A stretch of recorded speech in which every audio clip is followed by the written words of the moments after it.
hari ini banyak masalah. Kalau bahas masalah tak mengerti dalam Bapak Ibu bahasa Italia. Nah, di dalam kota ini. Nanti dong. Itu rahasia di waktu subuh. Kata Imam Al-Ghazali, berbuka di waktu siang. Baik atau tidaknya nasib kita dalam satu hari ditentukan pada waktu subuh. Kalau dong kita hadir di majelis marsak cek setengah jam 3 lagi ibu sholat subuh. Artinya pola porwa tak indah marsak tidak dong masalah tasalayon pada kesekian sholat subuh. Contoh cowok, besok kita mau hidup tenang, tidak ada masalah. Perbaiki subuh, ulang yang tohati itu menaikan subuh. Karena penentu baik atau tidaknya seseorang dalam satu hari, supaya kita dijauhkan dari segala macam bahaya, dari segala keburukan dan kejahatan. Subuh sebagai penentu kehidupan kita dalam satu hari. Yang kedua, rahasia di waktu subuh, kata Imam Al-Ghazali, subuh itu adalah sholat menutup kelupaan di waktu tidur.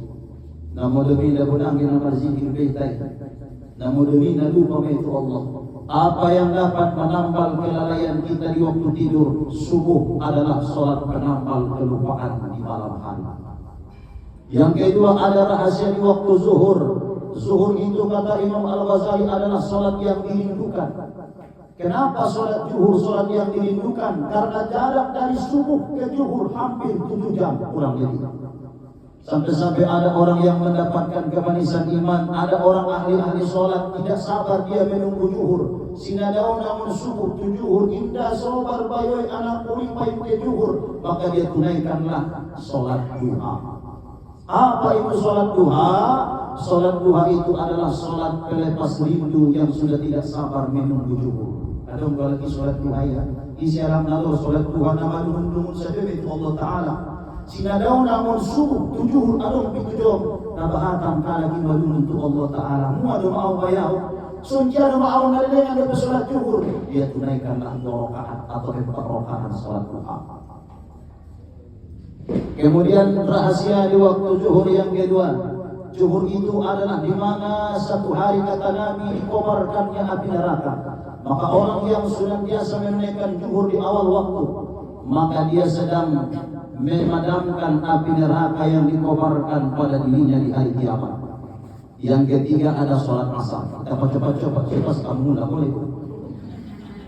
Yang keempat, yang ketiga ada sholat asar. Apa rahasia di waktu asar? Asar itu adalah sholat yang disaksikan oleh malaikat. Dalam satu hari amal manusia akan dilaporkan kepada Allah di waktu asar. Maka barang siapa yang sempurna menunaikan asar di awal waktu, maka dia akan disaksikan oleh malaikatnya Allah Subhanahu wa Ta'ala. Di waktu asar melaporkan amalka, Allah akan berkata kepada malaikat, bagaimana kau tinggalkan hamba-Ku di atas dunia? Ya Allah, Ku tinggalkan hamba-Mu dalam keadaan sholat berjamaah. Yang kedua, rahasia di waktu asar. Asar itu adalah sholat penutup di waktu siang. Barang siapa yang ingin ditutup usianya dengan kebaikan, diwafatkan dalam keadaan husnul khotimah, perbaikilah sholat penutup, yaitu sholat asar. Di sana porwana tutup usianya dengan kebaikan, perbaikilah sholat asar, karena asar sholat penutup. Yang keempat ada sholat maghrib. Apa rahasia di waktu maghrib? Kata Imam Al-Ghazali, sholat maghrib adalah sholat meminta perlindungan terhadap yang terjadi di malam hari. Isinadur maguan barangna, isinadur amaguan, nebena sudah di sholat maghrib na. Kumago pisang ni kumungan jong-jong lebih batang na manila tandan na. Isinadur amaguan barangna, cek bagaimana anda menunaikan sholat maghrib. Sholat maghrib itu sholat pemakar, supaya kita dijauhkan dari segala keburukan, kejahatan orang. Maka kita perbaiki sholat maghrib. Yang terakhir ada sholat isya. Apa rahasia di waktu isya? Sholat isya itu adalah sholat perpisahan dengan Allah Subhanahu wa Ta'ala. Sholat isya sholat perpisahan. Kenapa sholat isya sholat perpisahan? Karena isya itu ditunaikan di malam hari. Di waktu isya manusia akan tertidur. maka sholat isya disebut perpisahan sebelum tidur, maka berpisah menunaikan 4 rakaat. Ada bacaan di doa tidur ibu. Ada nama nyebut kami sini, ada doa tidur. Bismika Allahumma. Baca doa ini bolong. Wajib nak yang membaca doa ini, asli baca doa ini. Doa ini kali ini ya. Memang ini kali belajar doa. Ibu berdoa ini kayak habis tidak bidoi. Itu doa tidur. Bismika Allahumma ahya wa amut. Dalam riwayat lain Bismika Allahumma amut wa ahya. Doa bangun tidur apa bu?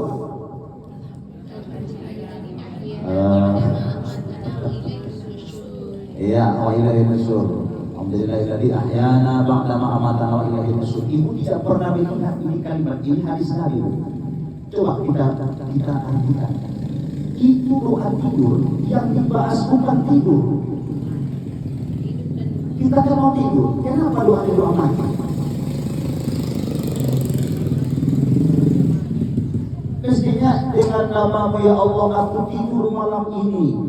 Doa bangun tidurnya dengan menyebut nama-Mu ya Allah aku bangun. Alhamdulillah aku bangun. Tapi kalimatnya tidak begitu. Ahya wa amut. Dalam riwayat lain amut wa ahya. Doa bangun tidur alhamdulillahilladzi ahyana. Segala puji bagi-Mu ya Allah yang menghidupkan kami sesudah kematian. Tadi malam kami sudah mati. Itulah sebabnya kata para ulama, siapa yang nanti malam membacakan doa ini, itu artinya ya Allah bismika Allahumma ahya wa amut, dengan menyebut nama-Mu ya Allah aku mati malam ini. Itu maknanya. Dengan menyebut nama-Mu ya Allah aku mati malam ini. Itulah sebabnya doa bangun tidur itu alhamdulillahilladzi ahyana. Terima kasih segala puji bagi-Mu ya Allah yang telah menghidupkan kami. Tadi malam kami sudah mati tapi Kau hidupkan kami kembali. Alhamdulillah.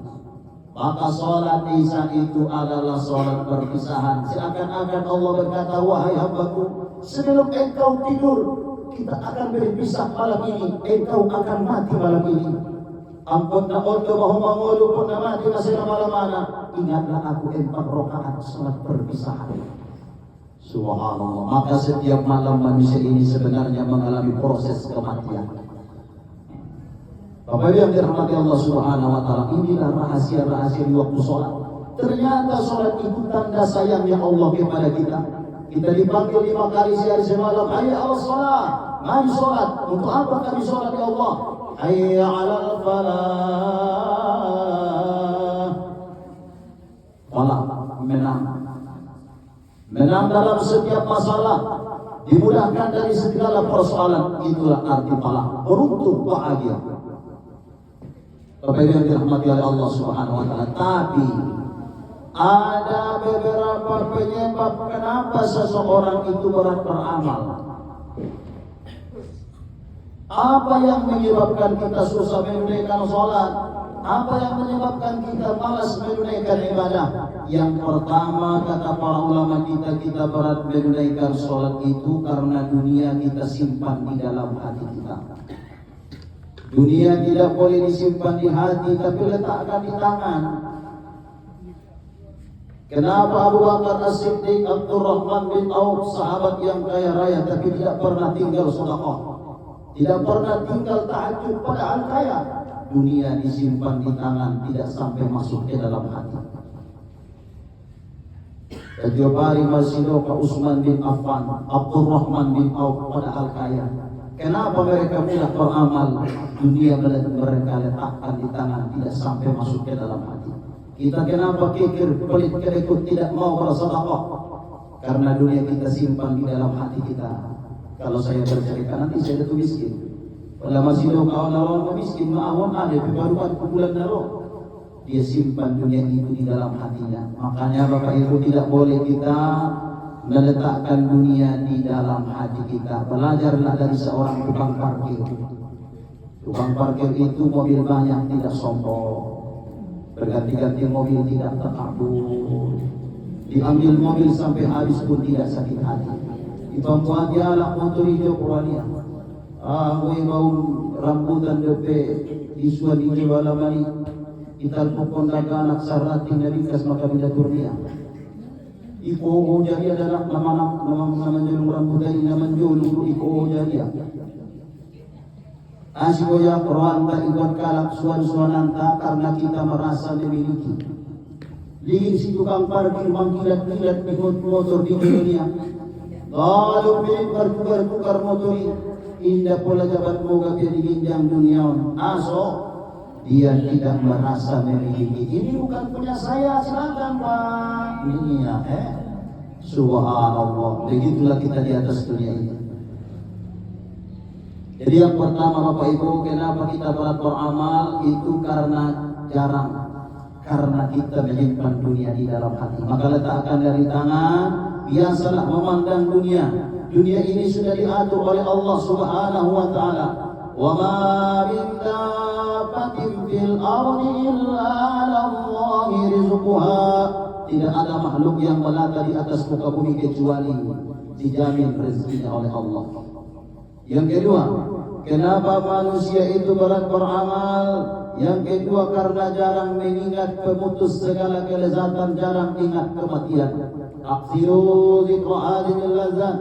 Kata Rasulullah sallallahu alaihi wasallam, perbanyaklah kamu mengingat pemutus segala kelezatan. Kenapa kita diajarkan untuk selalu ingat kematian? Karena waktu berkunjung sudah semakin dekat ke lubang kubur. Murmadobang ibu murmadau adalah hamu yang bisa murmadono. Murmadono kan? Ima murmadobang murundu kia lagi. Murmadobang murundu. Najarang dialak murmadobang mur'amur minna. Murtoka. Semakin bertambah usia, semakin menunduk. Asy murmatawang kalagi murmaundu, sudah usaju tanoi. Undu doleganan mana undu gananmu ini. Jadi ingatlah kematian itu agar mudah kita beramal. Malaikat Israel itu kata Rasulullah sallallahu alaihi wasallam sebelum datang mencabut ruhmu dari jasadmu, yang pertama datang kepadamu adalah utusan-utusan Israel. Apakah utusan Israel itu kata Rasulullah? Sebelum roding Nabi minta malaikat Israel mencabut ruh dari jasadnya. Napar joloro tuita butuiku adalah utusan malaikat Israel. Apa utusan malaikat Israel itu kata Rasulullah? Rambut yang dulu hitam sekarang sudah memutih, gigi yang dulu kuat sekarang sudah rapuh, bertambah usia, bertambah uban di kepala. Itulah utusan malaikat maut. Oh niat rak nang dong nama rubana karo ona deh. Sopo-sopo kita. Senadong alir di pangajan nadong marukan, imong maaf nadong markirim solom ng malaikat maut. Dibentuk apa sudah bebas. Yang pusu-pusu kira juga foto-foto tiap hari. Jadi malaikat Israel ini pada dongeng alam mandong pun ibu malaikat Israel itu datang tiba-tiba salah deh. Malaikat Israel itu tidak datang tiba-tiba kata Nabi, tapi malaikat Israel memberikan kabar sebelum mati. Apa kabar di malaikat Israel? Ada dalam satu riwayat seorang nabi dia bercakap-cakap dengan malaikat Israel, disebut naon Nabi Musa. Jumara sama saudara Nabi Musa mengintip malaikat Israel. Hei malaikat Israel, kalau kamu nanti datang mencabut ruhku dari jasadku, tolong kasih kabar supaya aku siap-siap. Oh jadi mana malaikat Israel? Upah betul kini tuh pada Rasul mati, nama masalah. Setelah 70 tahun kemudian, 70 tahun Roma malaikat Israel itu balas di Nabi Musa. Tok, Assalamualaikum. Terkejutlah Nabi Musa dengan datangnya malaikat Israel. Kata Nabi Musa, ada apa gerangan kau datang kemari? Namun muat roh utusan malaikat Israel itu balas pun. Apa kata malaikat maut? Saya datang ke sini untuk melepaskan segala kelezatan yang ada pada dirimu. Ingin mencabut ruh dari jasadmu. Kata Nabi Musa, bukankah 70 tahun yang lalu awal kita berjumpa? Bukankah kita sudah sepakat kalau kau datang kau berikan kabar kepadaku agar kamu siap-siap? Dan juga sepakat kita pula roh yang kau kabar sebelum mati. Asyik mendadak koro. Yani malaikat Israel, hei Nabi Musa, sebenarnya jauh-jauh hari sudah kuberikan kepadamu peringatan. Maulendo tuho utusanku sebelum rohawon. Amai peringatan di utusan ini Nabi Musa. Itu 70 tahun yang lalu di awal kita berjumpa rambutmu masih hitam. Gigimu masih kuat, tenagamu masih ada. Tapi 5 tahun terakhir ini rambut yang hitam itu memutih, gigi yang kuat itu rapuh. Itu adalah utusan-utusanku. Itulah kabar dariku. Ima sodong ko dinamisin nama dumaruban yang 8 ini. Bapak yang dirahmati Allah Subhanahu wa taala. Dan malaikat Israel itu lagi-lagi kata Rasulullah sebelum datang mencabut ruh kita dari jasad kita, dia selalu memberikan pengumuman. Apa pengumuman malaikat Israel kata Rasulullah? Menyukir-nyukir doon setiap hari malaikat Israel ninggali. Dia setiap hari memberikan pengumuman. Ketika matahari terbit di pagi hari, jong-jong pun malaikat mauton ninggali hari-harion. Ahama pengumuman di malaikat Israel kita. Namar dalan-dalan diinjang kita noon. Ya abana al-arba'in, hai kamu semua yang sudah berusia 40 tahun ke atas. Ada waktu ahizat. Kalian yang sudah berusia 40 tahun. Kalau dong kita hadir di soal 40 tahun tu ginjang setiap hari kita dihimpau malaikat maut. Ada waktu ahizat. Saatnya kamu untuk berbekal, saatnya kamu untuk memperbaiki sholat. Kenapa di usia 40 tahun kita diperingatkan oleh malaikat maut? Utusan sudah mulai datang kepada kita. Tidak mau bapak ibu berdoa ini. Semua dahulu kami dah. Bapak yang dirahmati Allah, on lagi ibu pengajian on BG setiap sekali sebulan sudah tenda. Subhanallah. On Bapak Ibu naligi sa dalam pengajian on. Arananing Nabi sa hadis sahih di dalam kitab Sahih Salihin. Man salaka tariqan yaltamisu fihi ilman sahalallahu bihi tariqan ila jannah. Barang siapa yang menempuh perjalanan hadiyatu majlis taklim itu pengajian ini, dimudahkanlah jalannya menuju surga. Jalan termudah menuju surga itu bukan sholat. Nabi sholat jalan termudah menuju surga. Apa kata Allah? Kata Nabi, ilmu doh. Asana sholat jalan termudah menuju surga Pak Ustaz. Indah martarimu sholat naik anggona sodong ilmu na. Loh. Indah ke sidoka, indah ke zakat, nabi qiyamul lail jalan termudah menuju surga. Ilmu kata Nabi.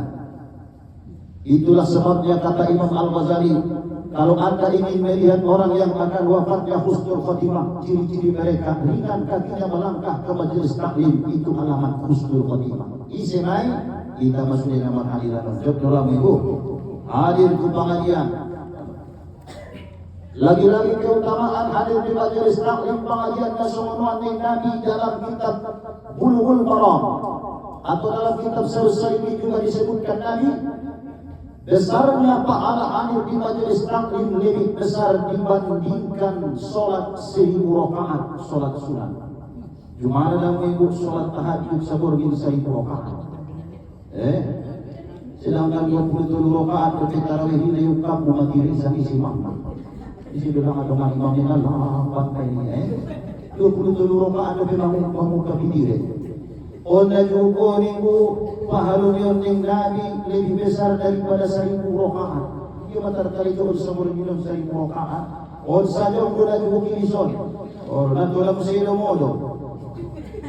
Alin ko pengajian ini. Jangan mengalak malam na.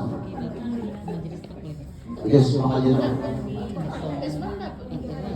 Di mana terpuluh di bagas.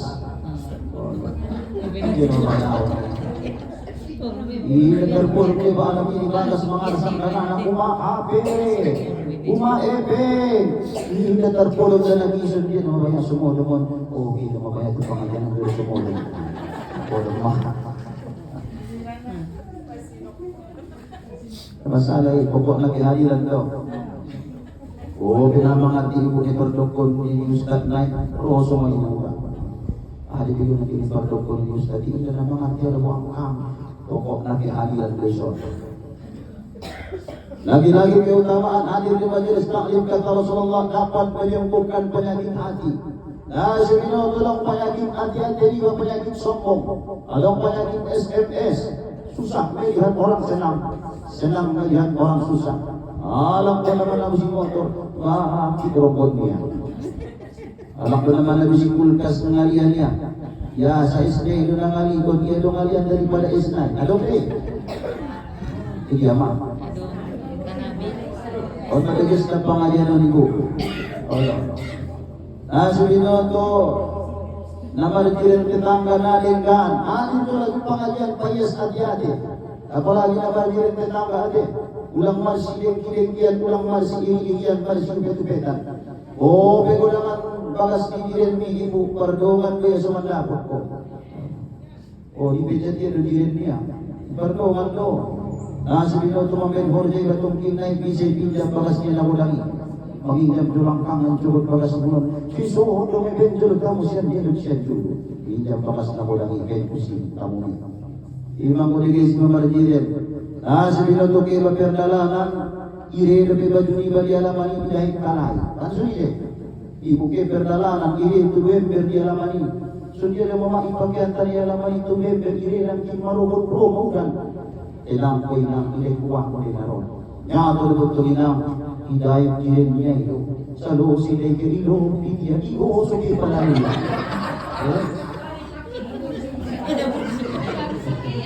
Para lang ito, ibu na lasik sa Diyon, mapagyan niya. Yung kira mo naman dito. Hindi makuligid ko na din tinang kamas tulong-tulungan.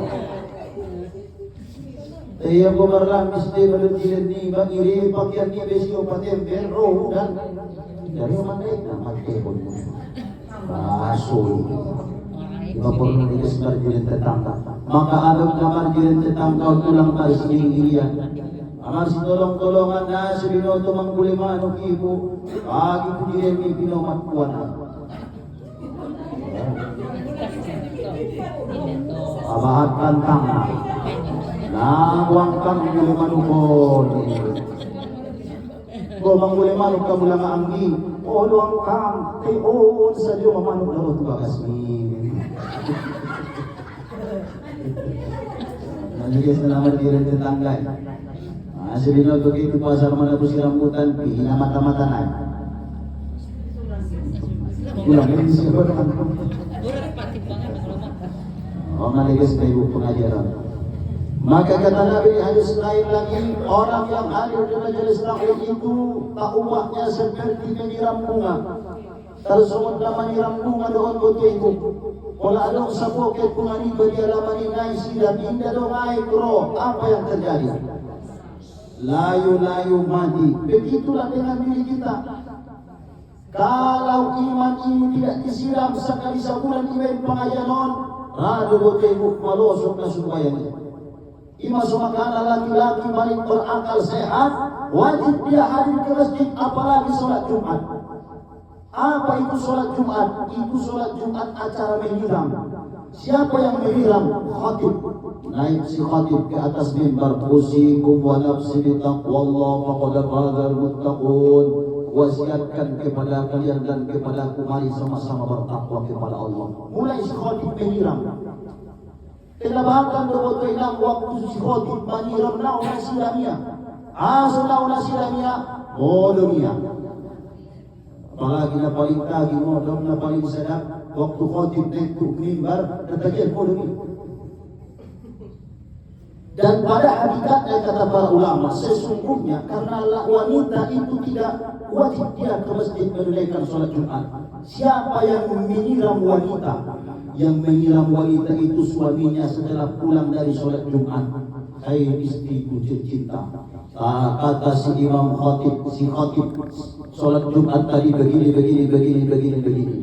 Semestinya suamilah yang menceritakan isi khutbah kepada istrinya. Cari tahun pula itu ibu di sini khutbah itu. Kamu nak boleh kau sudah. Angko hakikat nasunino ibu ini. Arana namun disikotip ke itu bagas mengira. Istri memangira ada buruhi. Suaminya mulai kiamat pak non masjid.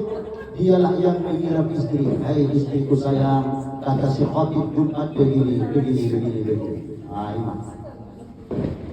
Macam tiga. Baik yang dirahmati oleh Allah Subhanahu wa taala. Inilah keutamaan daripada hadir ke majelis taklim. Hadir kita ke pengajian. Itu yang pertama. Yang pertama Bapak Ibu, orang yang berpeluang mati su'ul khatimah tarkus salat, orang yang meninggalkan salat. Mari kita tunaikan salat kita.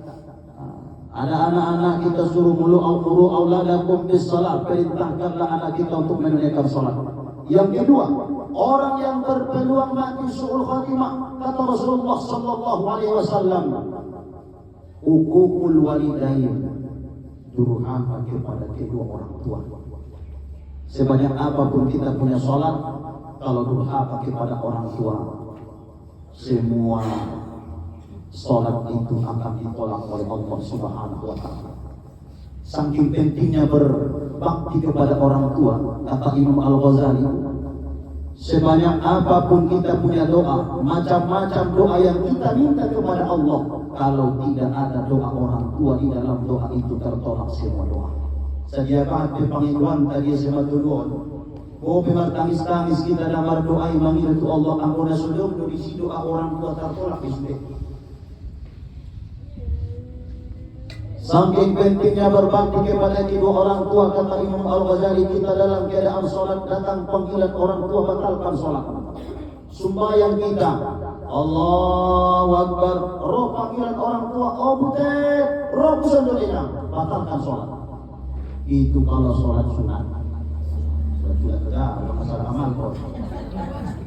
Ya, aliran muskat ini manusia darah ini batalkan sholat ini. Sholat sunat nasbidul tibu sholat duha di pagi hari jam 8. Allahu Akbar, bismillahirrahmanirrahim, alhamdulillahirabbil alamin. Oina, rekusan jalo, bukan jalo pikon, batalkan sholat duha. Kenapa demikian Pak Ustaz? Dahulukanlah yang wajib daripada yang sunat. Duha hukumnya sunat, menyahut panggilan orang tua hukumnya wajib. Dahulukan yang wajib dibanding yang sunat. Kita dalam membaca Al-Quran, Bismillahirrahmanirrahim. Tabarakalladzi biyadihil mulku wa huwa ala kulli syai'in qadir. Abdul Rukusan Jolo, Sadaqallahul Azim. Alihuma batalkan. Subhanallah. Hebatnya orang tua itu. Lagi-lagi kata Rasulullah SAW, salah satu yang dapat mempersempit datangnya rezeki.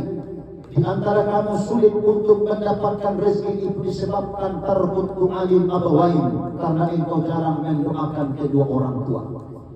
Mungkin selama-lamanya dapat kita keberkahan dalam usaha kita. Susah kita mendapatkan rezeki. Dicoba dari berdagang, gagal. Dicoba ya bertani, gagal. Dari segi apa saja dia mulai untuk mencari harta, susah mendapatkan harta. Apa sebabnya kata Nabi, tarbutu alim abawain, karena kita jarang mendoakan kedua orang tua kita. Oleh sebab itu Bapak Ibu yang dirahmati Allah, mari kita perbaiki bakti kita kepada orang tua kita. Di dalam Quran surah Al-Ahqaf, oh ibu, Ustaz ibu dulu ibu. Terima kasih. Di dalam surah Al-Ahqaf ayat 115, ketika kita lihat di ayat itu ada amalan usia 40 tahun ya. Hatta idza balagu asuddahu wa balagu 40 sana. Ketika kamu sudah sampai usia 40 sana, 40 tahun. Apa amalan kita di usia 40 tahun? Yang pertama, Rabbi auzi'ni an ashkura nikmatak, bersyukur. Yang kedua, Rabbi auzi'ni an ashkura nikmatak allati an'amta alayya wa ala walidayya. Usia 40 tahun, wa ala walidayya, perbaikilah bakti kepada orang tua. Kenapa di usia 40 tahun kita diingatkan untuk memperbanyak bakti kepada orang tua? Karena kalau usia kita sudah 40 tahun, berarti orang tua kita kurang lebih 70 tahun. Sama tahu 75 orang tua 45. Kalau 40 tahun umurku bisa nabudina, berarti orang tua 70 kan? Di usia 40 tahun kita tetap diperintahkan untuk berbakti kepada orang tua. Kenapa? Biasanya di usia 40 tahun seseorang itu sedang fokus menyekolahkan anaknya. Jawab 40 tahun umur ini Pak, kita sedang fokus menyekolahkan anak-anak. Adonglah SD, SMP, SMA, adonglah yang sekolah tu Medan sekali sebulan kirim balanjo. Terkadang saking fokusnya dia mengurus keluarganya, lupa dia kepada orang tuanya. Ibu-ibu yang dirahmati oleh Allah Subhanahu wa taala, mari sama-sama kita perbaiki bakti kita. Bagaimana cara berbakti? Yang pertama, doakan dia. Kalau dia sudah meninggal dunia, ziarah ke makamnya. Bersalam kita di kuburnya, assalamu alayka ya abi, assalamu alayka ya ummi. Sebenarnya dari ziarah kubur kita mesti yang pernah khutum di surah Yasin. Oh, debat-debat itu perkumpulan anggota khutum surah Yasin ada buahnya. Dan ziarah kubur inang di dalam kitab Al-Hikam, cukup engkau mengucapkan salam, itu sudah ziarah namanya. Assalamualaikum ya abi, assalamualaikum ya ummi. Keselamatan atas engkau wahai ibuku, itu sudah ziarah. Kalau dia pulang. Cuman salam ke kubur itu ada dua. Yang pertama, salam di gerbangnya. Assalamualaikum ya ahlal kubur minal mu'minin. Assalamualaikum ya ahlal diyar minal mu'minin. Wa innahu insyaallahu bikum laikun. Apa dua? Assalamualaikum ya ahlal kubur. Waalaikumsalam. Oke itu sih. Tadi kan orang banyak sekali. Assalamualaikum ya ahlal kubur wa innahu insyaallahu bikum laikun. Ini hadis Nabi. Setiap Nabi mengucapkan salam ke kubur pasti ada kalimat wa innahu insyaallahu bikum laikun. Apa kalimat ini? Kami akan menyusul kalian. Kalimatnya bukan kamu sudah mati, kami masih hidup. Tidak begitu kalimatnya. Kami akan menyusul kalian. Kebetulan kalian duluan, kami belakangan. Kenapa kalian duluan? Kenapa kami belakangan? Kalian dibuat duluan supaya kalian istirahat dari dosa. Kenapa kami dibuat belakangan? Kami dibuat belakangan karena Allah masih ingin kami beramal. Tapi ingatlah kalimatnya, kami sama seperti Anda dan kita. Bapak Ibu yang dirahmati oleh Allah Subhanahu wa taala, mari kita perbaiki bakti kepada kedua orang tua. Yang ketiga, cepat coba. Nabatulu orang yang berpeluang mati su'ul khatimah, kata Nabi, nusuzu zawjali zawjiha, seorang istri durhaka kepada suami. Masih simpang itu. Kerengot. Seorang wanita perempuan, seorang istri dia durhaka kepada suaminya, itu kata Nabi berpeluang mati su'ul khatimah. Makanya surga istri itu ada pada suaminya. Oleh Pak Doi Songakia Bayu, minggir rumah komisi Bayu di Songakinya nak boleh kalau baru. Itu berpeluang. Ada musim butuh ibu ning Nabi, seorang suami juga berpeluang mati su'ul khatimah. Suami yang berpeluang mati su'ul khatimah, yang pertama, suami yang tidak memberikan 5 hak istri. Ada 5 hak istri yang harus dipenuhi oleh suami. Lalu tugas naron ibu panggil dari mau. Assalamualaikum warahmatullahi wabarakatuh. Pokok dari mana kin amin dari mai. Tidak dulu yang memberi. 5 hak istri yang harus dipenuhi oleh suami. Kalau seorang suami tidak memenuhi 5 hak istri, suami itu berpeluang mati su'ul khatimah. Yang pertama, memberikan makan. Seorang suami kalau dia tidak menafkahi istrinya padahal dia wajib mencari nafkah, hati-hati. Yang kedua, tidak memberikan pakaian. Yang pertama memberikan makan, yang kedua pakaian, yang ketiga tempat tinggal, yang keempat pendidikan. Yang kelima, perhatian dan kasih sayang. Iman dudina, Allah dalam satu riwayat 5. Panggil mana ron? perhatian, nah terakhir perhatian dan kasih sayang. Indah saruni suruh-suruhnya saja ni buat dia. Oh dia pada bolak dia konon yang panggil stafnya ada dunia. Kita tahu bisa jual ala penjual ke sembrol sempataron disuruh dia saja. Istri itu bukan staf, tapi istri itu untuk diayomi. Bagaimana Nabi Muhammad memuliakan membahagiakan istri ini saya sampaikan. Nabi Ibu dia sangat memuliakan istrinya. Contohnya begini, di pagi hari Nabi mau makan, ternyata tidak ada makanan di dapur.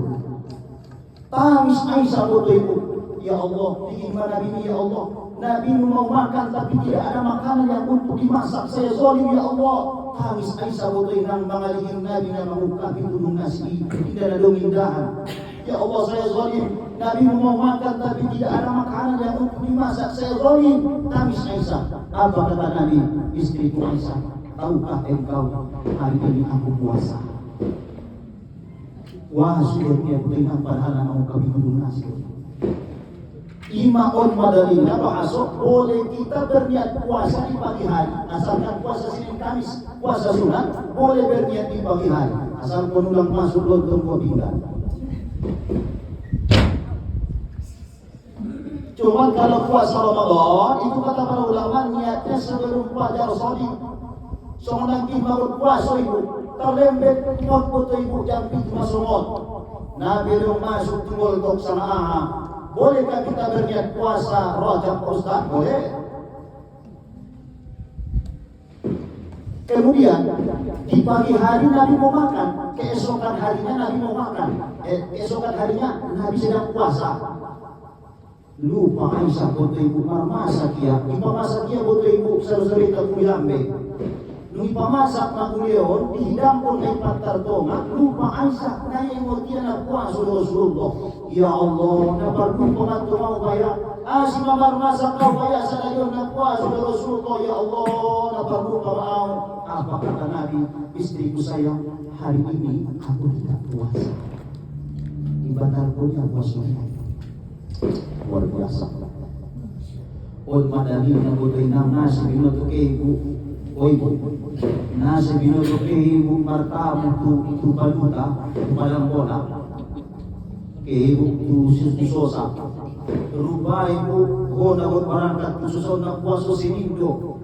Hindi ko to parbagasin na puaso ibu.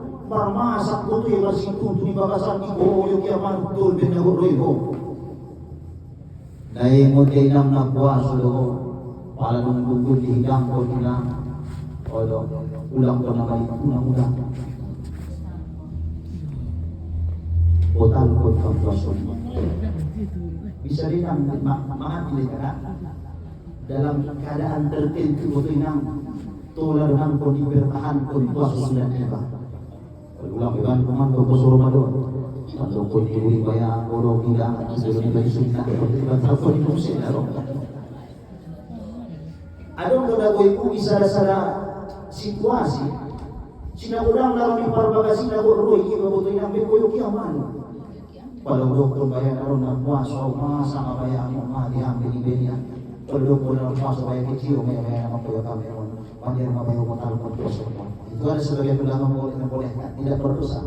Apalagi puasa sudah betul kan? Tahu di mana daun yang mga rupiah tu padang bola. Jadi mga rupiah di padang bola di hari Kamis mayobot mamarniat kenang rupa pada salo si ustadi naron mga rupiah olok narasu hidolok na koyok kali kenang malu au na puaso salo si macam dua bola sila mga rupiah hon gud mula mo au permisi biya malin ahli baik indah tulang ulang ustad pamilas nama tulang kini dapur. Olo, ulang dulu mula ustad itu nama rasul di parjolo. Apalagi dia putih yang mau koyok kami pergi masama. Dan tulang ulang ustad ini, au nak puaso. Ada bila bilang 12 Allah bukan kasuntu. O tidak aman tu. O tal kon putih yang puaso. Aso alanat bagi riba kecewa. Tapi ini situ puasa dalam penawan sudah dibatalkan nanti dalam jalan-jalan darurat do. Oh, asal puasa batal kok. Kalau sigaret batal. Oh, itu yang ketiga. Yang keempat yang terakhir. Yang terakhir, orang yang berpeluang mati su'ul khatimah. Su'ul khatimah yang terakhir, qati'ur rahim. Qati'ur rahim, orang yang memutus silaturahmi, merpecat, merlamis, merdom-dom saubuki. Termasuk makanya selama hidup di atas dunia, kalau kita punya musuh, maka minta maaflah, manggil maaf. Nah paling dia sidang na manggil maaf ibu, ilong pun salah ibay. Nah buang kang jalang naon, udah buang kang manapung nalog-logi. Gimana paling dia manggil maaf? Cuma aku mamiyari puro sa ratusan. Nako pala ko dosa nay. Nabang kang manggil maaf dosa ni sangajo na sa sangajo. Maaf may niya malungsakan. La yadkhulul jannah, tidak masuk surga kata Rasulullah qati'ur rahim, orang yang memutus tali silaturahmi. Man sarrahu ayyubsatu lahu bi rizqihi wa yunsa lahu bi asaihi falyasir rahimah. Barang siapa yang ingin dipanjangkan, ingin dibanyakkan rezekinya, dipanjangkan umurnya kata Nabi, falyasir rahimah, sambunglah silaturahmi atau silaturahmi. Karena mari kita sambung kalau bilang dengan marmada, maka minta maaflah. Karena salah satu yang dapat mempersempit datangnya rezeki itu karena kita memutus tali silaturahmi kita. Jadi saya dapat ibu nala po disampeon, online ang tujuan ni pengajianon adalah untuk mendatangkan ketenangan musiate. Tenang dia dalam yang mengalir di pengajianon. Diingat kemudian bilang kiri ibu, malu basuleka. Imam Gunung Hadid ternyata memang butuh dilungkun Nabi. Tolak ukur ketenangan itu bukan harta yang banyak. Tolak ukur ketenangan bukan harta yang banyak. Kalaulah tolak ukur ketenangan adalah harta, maka yang paling tenang di atas dunia ini adalah Qorun. Qorun maibu anak na paling kaya na tercatat di dalam Al-Quran. Sina kayo na si Qorun ibu sampai sedarion along lebih harta ni si Qorun. Walang kita kusaba mamakmur dapat seret disebut harta. Nah, sinakayo na siguro ni. Apakah dengan harta yang dimiliki Qorun itu menyebabkan dia bahagia? Tidak. Berarti tolak ukur ketenangan bukan harta. Kalaulah tolak ukur ketenangan adalah kehebatan dan jabatan, maka yang paling tenang adalah Fir'aun. Lihat si Fir'aun belum dipilih sudah jadi raja. Nah, pilih coblos mamunang kena jadi raja. Kalau di sini pun ada pilih coblos mamunang. Dicoblos kita kadang naramunang itu. Ingin si Fir'aun ibu di Al-Quran ini. Nah, pilih-pilih menjadi raja. Apakah dengan kehebatan yang dimiliki oleh Fir'aun menyebabkan dia hidup bahagia? Tidak. Justru dia ditenggelamkan di Laut Merah.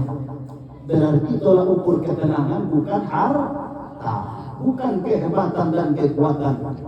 Apa tolak ukur ketenangan itu Pak Ustaz? Jangan Anda sangka di rumah yang mewah itu tidak ada tangisan. Ulang yang bak kamu ibu benar itu tingkati bagas di bayoy narong isinya tangis. Dan jangan Anda sangka di rumah yang kecil mungil tidak ada senyuman dan canda tawa. Ulang yang bang kamu benar menek na bagasnya ng puri narong isinya martata. Terkadang boto ibu bahagia Anda galak na miskin daripada na kayo. Betul dong? Lalu Alung kalagi ibu rumahnya kecil mungil, tidak didukung dengan fasilitas memadai. Rumahnya kecil, lantainya pasir, atapnya pelepak kurma. Tapi apa dia cakap? Bayi jannati rumahku surga.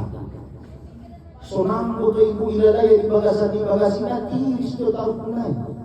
On matandona. Bahasa tolak ukur ketenangan bukan ada pada harta dan kekuatan. Artinya, ulang kita terlena di ginjal duniawan. Boleh kita mencari harta, silakan mencari harta sebanyak-banyaknya. Tapi janganlah jadikan dunia ini sebagai tujuan hidup kita. Bisa dipahami Bapak Ibu?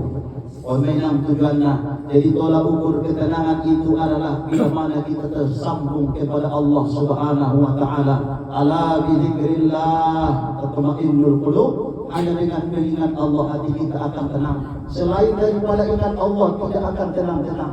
Sudah berapa banyak orang mencari ketenangan. Ada mereka berangkat dia pergi keluar kota. Artis-artis ini berangkat keluar kota mengeluarkan biaya puluhan juta untuk mencari ketenangan, tapi tidak tenang-tenang. Karena kita tidak akan mendapat ketenangan. Dunia kita tidak dapat kita ketenangan. Karena pemilik ketenangan adalah Allah. Kita akan bisa tenang bila tersambung kepada pemilik ketenangan. Artinya berzikir kepada Allah Subhanahu wa Ta'ala. Sebagai kesimpulan Bapak Ibu, yang pertama, mari kita perbaiki sholat kita. Sholat, dan sholat itu biasanya dikerjakan di awal waktu. Dan itu baiknya kita dalam satu hari ditentukan bagaimana kita menunaikan subuh. Kalau bisa subuh jangan ditunda-tunda, Bu, ya. Tunaikan subuh tepat pada waktunya. Kemudian yang kedua, mari kita perbanyak bakti kita kepada kedua orang tua kita. Karena dewasa ini kita lihat banyak orang yang sudah tidak peduli kepada orang tua. Bahkan kata Nabi, ciri-ciri menjelang hari kiamat, engkau akan melihat seorang wanita sudah mulai melahirkan rajanya. Kalau kita ibu seorang wanita sudah melahirkan tuannya, itu sebentar lagi kiamat akan tiba. Ada maknana, nung lahir anaknya magodang dan akon, umatnya sebagai budak, anak sebagai raja. Dilahirkannya anak ini, dia melahirkan tuannya. Dia tidak segan-segan memerintahkan ibunya. Dia tidak segan-segan untuk memerintahkan, menyuruh ayahnya, menyuruh orang tuanya. Itu menjelang hari kiamat akan banyak terjadi. Kemudian yang ketiga, mari kita perbaiki hubungan kita antara si suami dan istri. Karena seorang istri dia punya peluang mati suul khatimah ketika dia durhaka, dan suami pun punya peluang untuk mati suul khatimah bila tidak memenuhi hak istri. Yang terakhir, Bapak Ibu yang dirahmati Allah, qatur rahim. Mari kita sambung silaturahim kita sehingga kita mendapatkan keberuntungan di dunia dan di akhirat. Mohon maaf atas segala kekurangan. Subhanakallahumma wa bihamdika asyhadu an la ilaha illa anta astaghfiruka wa atubu ilaik. Wassalamualaikum warahmatullahi wabarakatuh.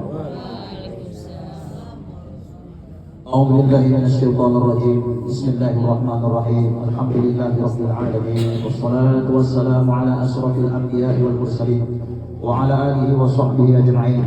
Allahumma ya halim ya alim ya alim ya azim, anta waliyuna faghfir lana warhamna fa innaka khairur rahimin.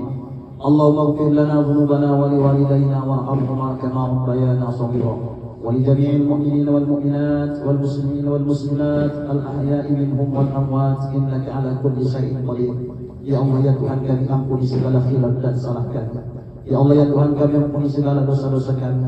Kami menyadari betapa lamanya kami tidak mengenal-Mu. Hanya dunia yang menjadi buah pikiran kami. Hanya nafsu yang selalu kami ikuti, maksiat yang selalu kami turuti. Ya Allah, jangan Engkau biarkan hati kami ini keras membantu. Bukakan pintu hidayah kepada kami. Mudahkan kami agar bisa taat kepada-Mu, ya Allah. Mudahkan kami untuk menunaikan sholat. Mudahkan kami untuk membaca Al-Quran. Mudahkan kami untuk melangkah ke majelis taklim. Hilangkan segala penyekat, perisai, pembenteng sehingga kami sulit untuk beramal. Mudahkan kami, ya Allah. Bukakan pintu hati kami. Jangan Engkau biarkan hati kami ini keras membantu. Ya Allah, ya Tuhan kami, jika ada yang hadir di majelis ini yang sedang ditimpa penyakit, sembuhkan penyakitnya, ya Allah. Engkau Tuhan yang paling sayang kepada kami. Kalau Tuhan yang paling sayang saja tidak memberikan kesembuhan kepada kami, lantas kepada siapa lagi kami memohon kesembuhan, sedangkan Engkau Tuhan yang paling sayang kepada kami. Rabbana zalamna anfusana wa illam taghfir lana wa tarhamna lanakunanna minal khasirin. Rabbana atina fid dunya hasanah wa fil akhirati hasanatan wa qina adzabannar. Wa sallallahu ala sayyidina Muhammadin walhamdulillahi rabbil alamin. Taqabbalallahu minkum